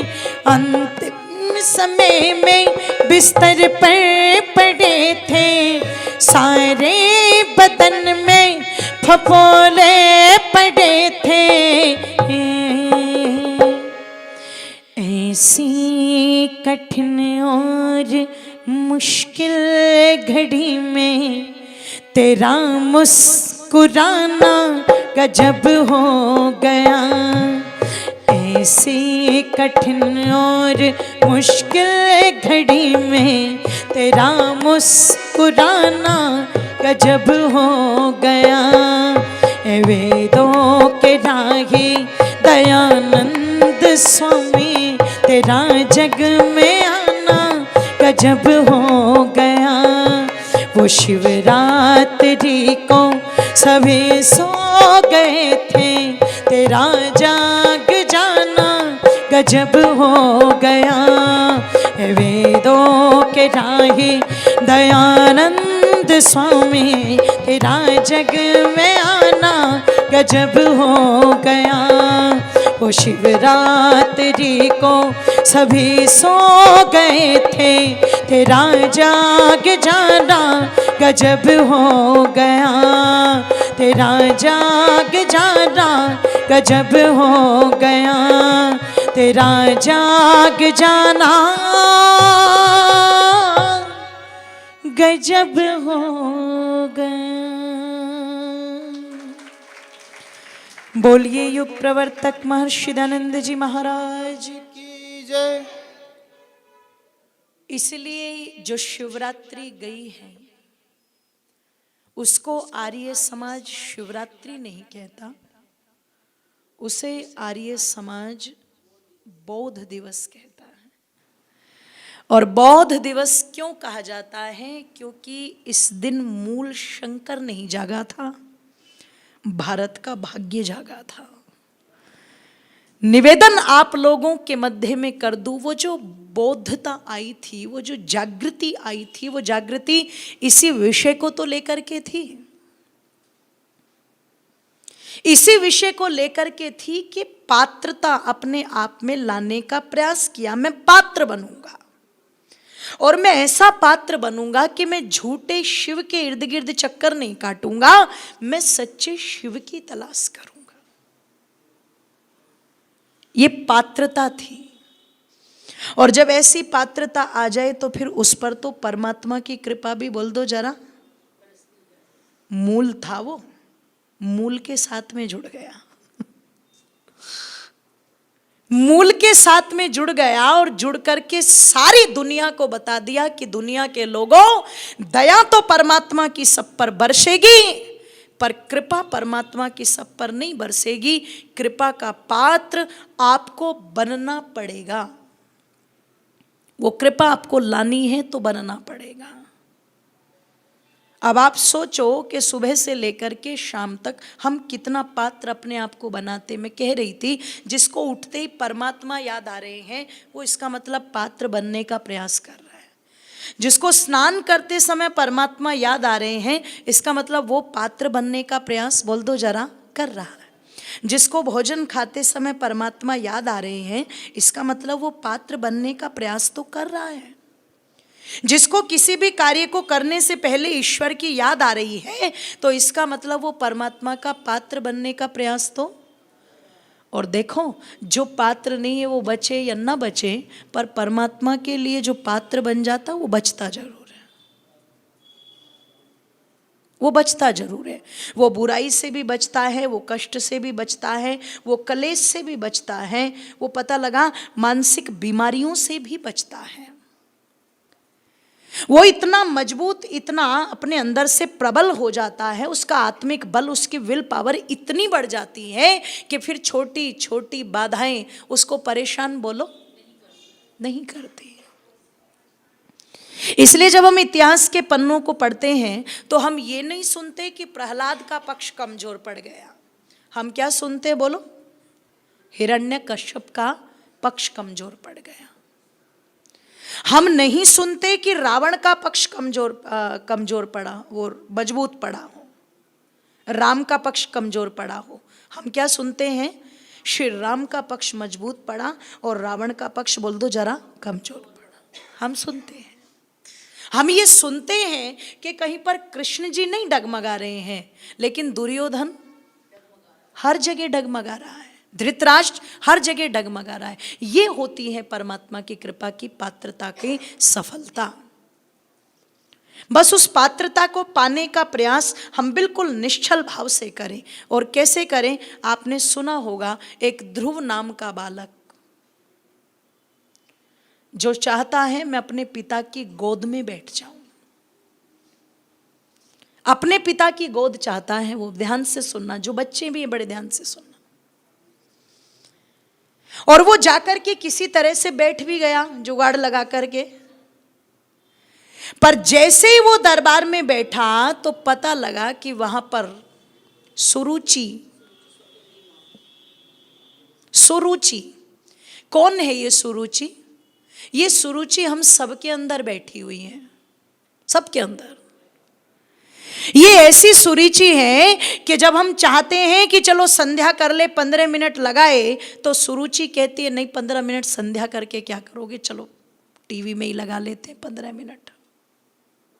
सुरुचि ये रुचि की तरफ मोड़ करके ले जाती है। लगता है कि चलो कुछ अच्छा थोड़ा सा पढ़ ले, तो क्या कहते हैं, क्या करोगे इसमें, मोबाइल में व्हाट्सएप है तो सही। दुनिया भर के ज्ञानी बैठे हुए वहां पर। इतने तो प्रवचन करने वाले नहीं है भारत में जितने व्हाट्सएप पर ज्ञानी विद्वान बैठे हुए हैं। और इतने भारी भरकम विद्वान है, तुरंत इस मैसेज को आगे भेजो अगर अपने माता पिता की संतान हो तो। मतलब उसे ये यकीन दिलाने के लिए उसके मैसेज को 70 जगह भेजो। अब ये हमें भी नहीं पता कि मैसेज में कितना सच है और कितना, बोलो, पर माता पिता की संतान हो तो भेजो। आप सोचो जरा, ऐसे कुतर्की बैठे हुए हैं। तो सुरुचि ने आकर के हाथ खींच के उतार दिया और उतार करके क्या बोला, इस गोद में तेरे बैठने की औकात। तो सुरुचि ने तो अपनी रुचि के अनुसार उतार दिया, पर जब बालक ध्रुव सुनीति के पास जाता है तो सुनीति, सुनीति क्या है? जो अच्छी नीतियों की ओर लेके चलती है। वो कहती है क्या हुआ, तुम रो क्यों रहे हो? तो बालक ने बता दिया ये घटना मेरे साथ में घटी, इस प्रकार से मुझे पिता की गोद से उतार दिया और मैं बड़ा अपमानित महसूस कर रहा हूँ अपने आप में। क्या मेरी इतना अधिकार नहीं, क्या मेरी इतनी योग्यता नहीं, क्या वो मेरे पिता नहीं जो मैं अपनी इच्छा से उनकी गोद में नहीं बैठ सकता? क्या मैं गंदा हूँ? क्या मैं बहुत छोटा हूँ? क्या मैं बहुत हीन भावना का शिकार हूं? मैं क्यों नहीं बैठ सकता उसकी गोद में? तो सुनीति ने ये कह करके नफरत पैदा नहीं की कि जाने दे, कुएं में पड़ने दे। सुनीति ने बड़ी नीति के अनुसार कुशल ढंग से क्या कहा, ऐसी गोद में बैठना ही क्यों जिसमें बैठ करके उतरना पड़े। ऐसी गोद के लिए झगड़ा क्यों? ऐसी गोद के लिए अपने मन के अंदर वो अपेक्षाएं पालनी ही क्यों कि जिसमें तुम अब बैठो और तुरंत कोई खींच के उतार दे। तो बालक बड़े आश्चर्य में भर करके कहता है क्या फिर ऐसी भी कोई गोद है जिससे कोई उतार ना सके? बोले बिल्कुल है, बिल्कुल है। अगर तुम उस गोद में एक बार बैठ गए तो जितनी देर बैठना चाहते हो उतनी देर बैठना, जिस समय बैठना चाहते हो, जोर से बोलो, और जैसे बैठना चाहते हो। है किसी की ताकत जो टोक दे तुम्हें आकर के? है किसी की ताकत जो तुम्हें उतार दे आकर के? तो ध्रुव जी कहते माँ फिर मुझे शीघ्रता करके बताओ वो गोद किसकी है। अब मुझे ये नकली गोद नहीं चाहिए, ये कमजोर गोद नहीं चाहिए, मुझे वही गोद चाहिए जिसमें बैठ करके मुझे कोई उतार ना सके, मैं जिस समय चाहूं जा करके बैठ सकूं। तो सुनीति तुरंत कहती है मेरे लाल वो गोद केवल और केवल एक ही गोद है और वो है उस प्यारे प्रभु की गोद। तो उस प्रभु की गोद में बैठ जा। एक बार अगर प्रभु की गोद में तू बैठ गया तो फिर तुझे उस गोद से उतारने वाला कोई बोलो कोई नहीं है तुझे उतारने वाला। इसलिए कह दूं जब संसार के सब रिश्ते फीके लगने लगते हैं, जब संसार के सब मित्र बोरिंग लगने लगते हैं, स्वार्थी लगने लगते हैं, मतलबी लगने लगते हैं, जब कोई हमारी बात को समझने वाला नहीं मिलता, कोई हमें समझने वाला नहीं मिलता, तब किसकी याद आती है बोलो? दुख में सुमिरन सबे करें, सुख में करे न कोई। दुख में सुमिरन सबे करे, सुख में करे ना कोई। जो सुख में सुमिरन करे, दुख काओ को होए रे भाई, दुख काओ को होए। रही मन धागा प्रेम का, मत तोड़ो चटका। रही मन धागा प्रेम का, मत तोड़ो चटका। जुड़ने से भी ना जुड़े, जुड़े तो गठ पड़ जाए। रही माँ जुड़े तो गठ पड़ जाए। दो कवियों की पंक्तियों को मैंने आप लोगों के मध्य में बोला। एक ये बोली कि सुख में दुख में सुमिरन सब करे, सुख में करे न कोई, और जो सुख में सुमिरन करे तो दुख काऊ को हुए। और दूसरा बोला रही मन धागा प्रेम का, मत तोड़ो चटकाए। जुड़ने से भी न जुड़े, जुड़े तो गठ। सांसारिक रिश्तों में बिल्कुल ठीक है, लेन देन के ऊपर बात बिगड़ जाए, व्यवहार के ऊपर बात बिगड़ जाए तो लोग कहते हैं भैया जीवन भर फिर वो बात थोड़ी ना पाती है। दीवार में कील गाड़ दो, कीली तो निकल जाएगी पर छेद तो वो बात नहीं आती। पर कह दूं, हम परमात्मा के रास्ते पर नहीं चले, हमने बचपन व्यर्थ कर दिया, जवानी व्यर्थ कर दी। पर जिस दिन किसी विद्वान की संगत में आकर के, सत्संग में आकर के हमारे मन पर कोई भी संस्कार जाग गया, तो क्या परमात्मा अंदर से कहता है कि अब मैं तुझे नहीं अपनाऊंगा? तुरंत जुड़ जाता है कनेक्शन, तुरंत। कोई गांठ नहीं पड़ती परमात्मा के और हमारे रिश्ते में। ध्यान रखिएगा, आप जिस उम्र में चाहें, आप जिस समय चाहें और जब आप उसको याद करें, जब हृदय से आप जुड़ जाएं, कोई गांठ आपके बीच में नहीं है, तुरंत आप जुड़ जाएंगे। आपको यहां से किसी को फोन मिलाना है तो हो सकता है टावर ना हो, कनेक्शन वहां पर कम हो, तो कनेक्टिविटी बन नहीं पाती। पर परमात्मा से जुड़ने के लिए किसी टावर की जरूरत है क्या? कहेंगे वहां पे अंबानी जी को, बोलो किसी टावर की जरूरत नहीं है, किसी वायर की जरूरत नहीं है, किसी यंत्र की जरूरत नहीं है। बस अंदर ही कुछ ऐसा कनेक्शन फिट कर रखा है परमात्मा ने, नंबर डायल करो, तुरंत एकदम मिलता है नंबर, एकदम।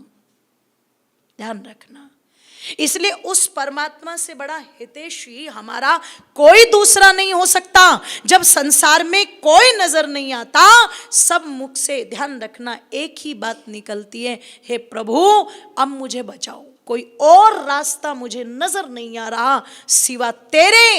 इसलिए मेरी इस नैया को तो अगर कोई पार लगाएगा, जोर से बोलो, वो तुम ही लगाओगे। मेरा हाथ पकड़ के मुझे ले चलो। पापी हूं, बहुत सारे पाप मैंने किए हैं, अभागा हूं जो अब तक तुझ तक नहीं पहुंच पाया, पर आज मेरी पीड़ा, आज मेरे कष्टों ने मुझे ये एहसास करा दिया मेरे दाता कि संसार में तेरी तरफ बढ़ने वाला ही सुखों को भी झेल जाता है और दुखों को भी झेल जाता है।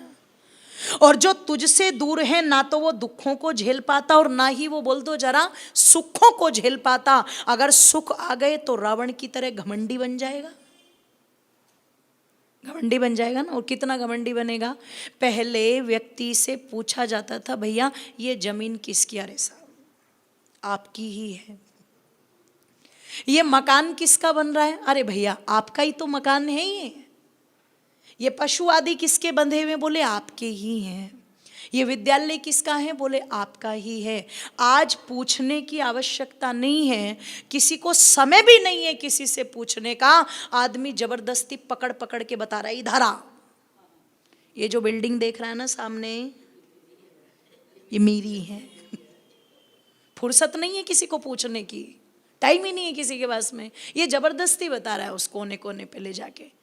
मैं जिस घरोंडा से आई हूँ, वहाँ के स्वामी रामेश्वरानंद जी, जो एमपी भी रहे, हमारे चड्डा जी शायद जानते होंगे उनको, सुना होगा नाम स्वामी जी का। गुरुकुल भी उन्होंने वहाँ पर स्थापित किया। उनकी जो आयु थी वो 100 वर्ष से ऊपर की हो गई थी। कानपुर का एक कार्यक्रम हुआ, स्वामी जी मन्ना भी किया मेरी आयु बहुत हो चुकी है, पर कानपुर वाले माने नहीं, तो स्वामी जी उनके कार्यक्रम में चले गए। स्वामी जी ने कहा, देखो मेरी आयु ज़्यादा हो चुकी है, इसलिए मुझे तंग मत करना, मैं थोड़ी देर बैठ कर के बोलूँगा, ज़्यादा नहीं बोल पाऊँगा। सब ने कहा ठीक। अब स्वामी जी का प्रवचन हुआ, तो प्रवचन के बाद में कानपुर का कोई बहुत बड़ा धनी व्यक्ति होगा, उसने स्वामी जी से प्रभावित होकर के कहा, इतने बड़े संत, इतने बड़े साधु, इतने वर्ष के हो चुके हैं, अगर ये मेरे घर पर चले जाए और इनके चरण कमल मेरे घर पर पड़ जाएं, है ना, न विप्रपादो न कर्दमानी न वेद शास्त्र ध्वनि गर्जितानी स्वहा स्वधाकार विवर्जितानी और शमशान तुल्यानी ग्रहणितानी। जिन घरों के अंदर यज्ञ नहीं होता, विद्वान नहीं जाते, वो घर तो शमशान के समान होते। तो उस व्यक्ति ने सोचा, मैं अपने घर को स्वर्ग बनाऊं और स्वामी जी को अपने घर लेके जाऊं, भोजन कराऊं। उसने स्वामी जी से आग्रह किया। स्वामी जी ने कहा, भैया मैं 2 रोटी खाता हूं, यही खिला दे, क्यों बेकार में परेशान हो रहा है। इसने कहा, नहीं नहीं स्वामी जी, बिल्कुल आपको गाड़ी से पैर नीचे केवल कमरे में ही रखना पड़ेगा, बस हम आपको परेशान करेंगे ही नहीं। स्वामी जी ने कहा, तो ठीक है। आया, बहुत बड़ी गाड़ी लेकर के स्वामी जी को बड़े सम्मान के साथ बैठा करके ले गया। ले जाकर के कहते अपने घर पर जो कह रहा था कि बस सीधे ही भोजन की जगह ही पैर रखना पड़ेगा, इसने कहा स्वामी जी भोजन करने थोड़ा सा समय है, एक बार ऊपर चलो आप। स्वामी जी ने एक सीढ़ी चढ़ दी। इसने कहा स्वामी जी एक सीढ़ी और। ओहो, बड़ी मुसीबत, पहले ही कहा था इस कमबख्त को, पर फिर भी सीढ़ियां चढ़ा रहा है। जैसे तैसे करके स्वामी जी ने दूसरी सीढ़ी भी चढ़ ली। इसने कहा स्वामी जी बस एक और, ये लास्ट है। स्वामी जी कुछ नहीं बोले और चुपचाप सीढ़ी चढ़ गए। तो ऊपर जाकर के देखा छत, खाली छत, बहुत बड़ी टेरिस, और चिलचिलाती धूप निकल रही है बिल्कुल। तो स्वामी जी ने कहा भैया भोजन कराने लाया है या किसी जन्म का बदला लेने लाया है? यहां चिलचिलाती धूप में बैठा करके भोजन कराएगा क्या? ये बोला स्वामी जी भोजन तो सबसे नीचे ही करेंगे जहां आए थे हम। तो बोले यहां किस लिए आया? कि स्वामी जी इधर आओ, ये जो सामने विद्यालय बन रहा है ना, ये मेरा ही बन रहा है। इधर ये इस कोने पर जो आप प्लॉट देख रहे हैं ना, ये सब के सब ये मेरे ही पड़े हुए हैं। और इधर भी मेरी एक प्लॉट लेने की योजना चल रही है, बस वो पड़ोसी मान नहीं रहा है। थोड़ा वो मान जाए और मैं तुरंत, चाहे मुझे कितने लाख रुपए फालतू देने पड़े, पर लेके छोड़ूंगा मैं इसको। बस यही दिखाने लाया था। स्वामी जी मौन रहे, कुछ नहीं बोले, नीचे उतर के आ गए। नीचे उतर के जब आए, भोजन कर लिया, तो इस व्यक्ति ने कहा स्वामी जी कुछ उपदेश करो। बोले हाँ बिल्कुल, तुम्हारे घर में बच्चे विद्यालय में पढ़ते हैं? बोले हाँ, उनको बुलाओ सबको। एक बच्चे से पूछा बेटे कौन सी क्लास में हो? इसने कहा मैं 9th में हूं। स्वामी जी ने कहा तुम्हारे पास तुम्हारी पुस्तक होगी भूगोल की, उसको लेकर के आओ।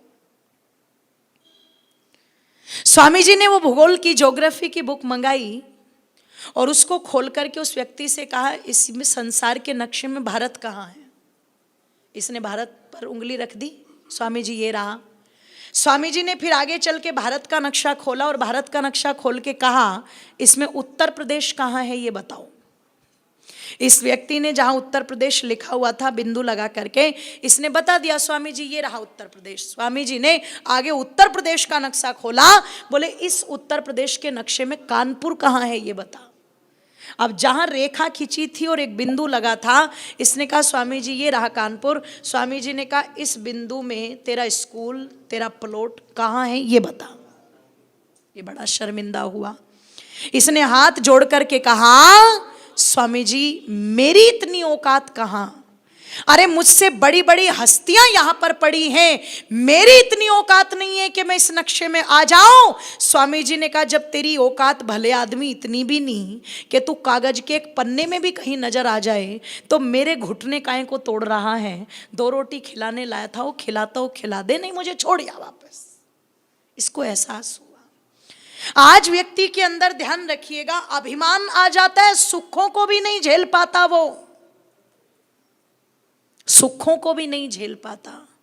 इसलिए दुखों को भी झेल सकता है तो ईश्वर भक्त, और सुखों को भी झेल सकता है तो बोल दो जरा ईश्वर भक्त। वही ईश्वर भक्त निवेदन कर दूं आप लोगों के सामने जो परमात्मा की कृपा का पात्र बोलो बनता है। इसलिए मैंने यहीं से अपनी बात को आरंभ किया था। दया परमात्मा की सब पर है, पर अगर सुख चाहते हो तो कृपा के पात्र बनो। दया तो मिल ही रही है, जो नहीं मिल रहा उसे पाने का प्रयास हम करें। इसलिए चंद पंक्तियां कह करके वाणी को विरमित करूंगी कि सुख चाहे यदि नर जीवन में, सुख चाहे यदि नर जीवन में, जप ले प्रभु नाम प्रमाद न कर। जप ले प्रभु नाम प्रमाद न कर। एक साथ तालियों को खोल दीजिए, तालियों को खोल भी देंगे और मेरे साथ मिलकर के सब बोल भी देंगे, सब बोलेंगे। सुख चाहे यदि नर जीवन में, जप ले प्रभु नाम प्रमाद न कर। सुख चाहे जीवन में जप ले प्रभु नाम प्रमाद न कर। है वही सुमिरने योग्य सखा, है वही सुमिरने योग्य सखा।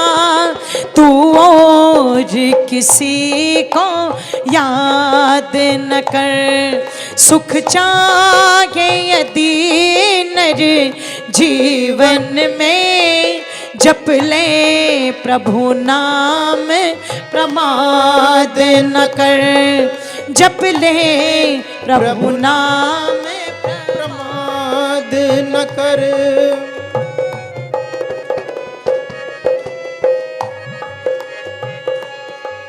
नसवरी है जगत के ठाट सभी कर बिछुड़ गए अचरज ही क्या। नसवरी है जगत के ठाट सभी कर बिछुड़ गए अचरज ही क्या। अपना घर बार बसाने को, अपना घर बार बसाने को औरों का घर बर्बाद न कर। सुख चाहे यदि नर जीवन में जप ले प्रभु नाम प्रमाद न कर। जप ले प्रभु नाम प्रमाद न कर।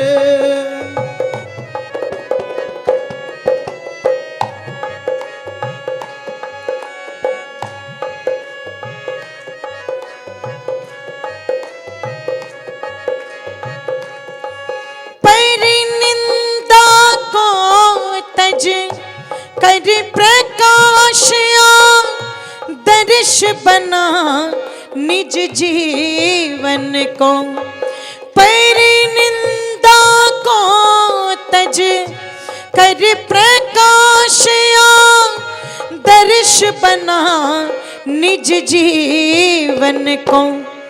मत वैर भाव रख सज्जन से, मत वैर भाव रख सज्जन से। दुर्जन से व्यर्थ विवाद न कर। सुख चाहे यदि नर जीवन में जप ले प्रभु नाम प्रमाद न कर। सुख चाहे यदि नर जीवन में जप ले प्रभु नाम प्रमाद न कर। जप ले प्रभु नाम प्रमाद न कर। जप ले प्रभु नाम प्रमाद न कर। जप ले प्रभु नाम प्रमाद न कर। जप ले प्रभु नाम प्रमाद न कर। जप ले प्रभु नाम प्रमाद न कर। जप ले प्रभु नाम प्रमाद न कर। बोलिए सत्य सनातन वैदिक धर्म की। इसलिए परमात्मा की कृपा का पात्र बनने के लिए अपनी बुराइयों को दूर करे, और वो तभी होगी जब जीवन में साधन के साथ साथ हम साधना को महत्व देंगे। तो निश्चित जब हमारी ज्ञानेंद्रियां सध जाएंगी तो कर्मेंद्रियां सधेंगी, कर्मेंद्रियां सधेगी तो कर्म सधेगा, और जब कर्म सधेगा तो उसका फल भी सधा हुआ ही बोलो मिलेगा, है ना। इस प्रणाली को हम अपने जीवन में धारण करके चलें तो निश्चित ईश्वर का आनंद प्राप्त होगा। मैंने जहाँ से आरंभ किया था वहीं ला करके अपनी बात को छोड़ा। घड़ी की सुइयाँ भी वहीं पर रुक चुकी हैं, तो मैं भी रुक जाती हूँ। सबका बहुत बहुत धन्यवाद। इति ओम शम।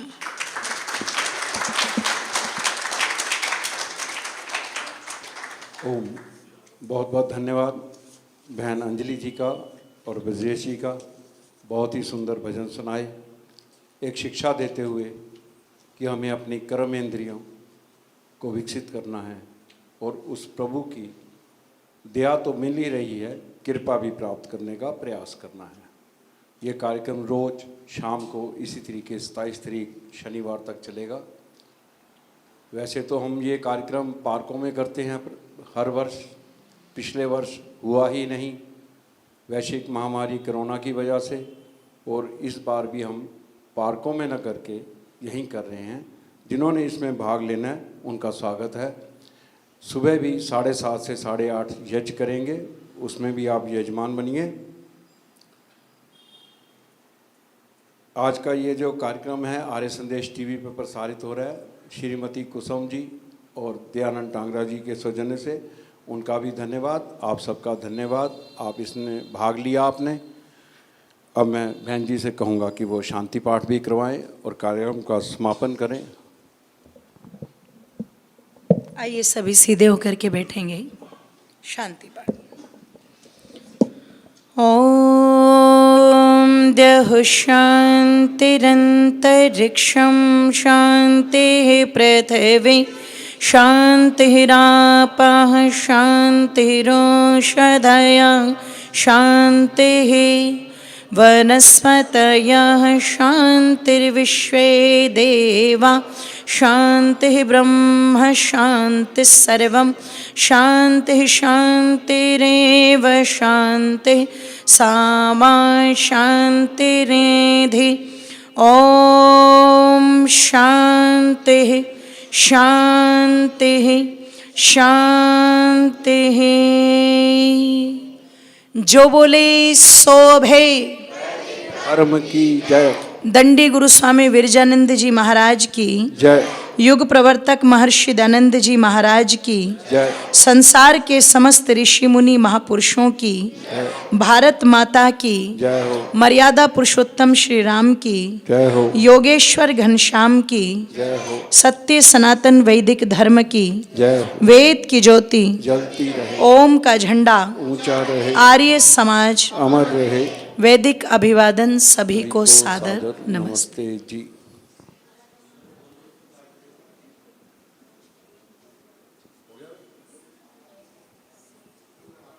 आप सबका पुनः बहुत बहुत धन्यवाद। अभी तक लाइव आ रहा था, लाइव कटने के बाद मैं फिर एक बार अनुरोध करूंगा, जिन्होंने सुबह यजमान बनना है कृपया नाम लिखवाएं और शाम को भी यजमान बनना है नाम लिखवाएं।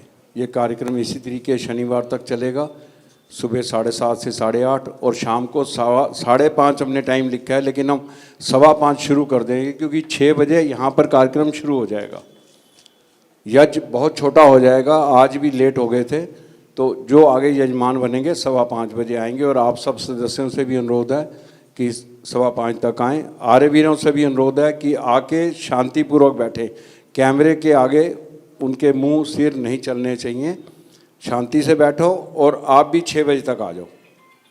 ठीक है जी, आप सबका स्वागत है, धन्यवाद आप सबका। अब प्रसाद ग्रहण करते हुए जाइएगा, तेजी जी वहाँ प्रसाद दे रहे हैं।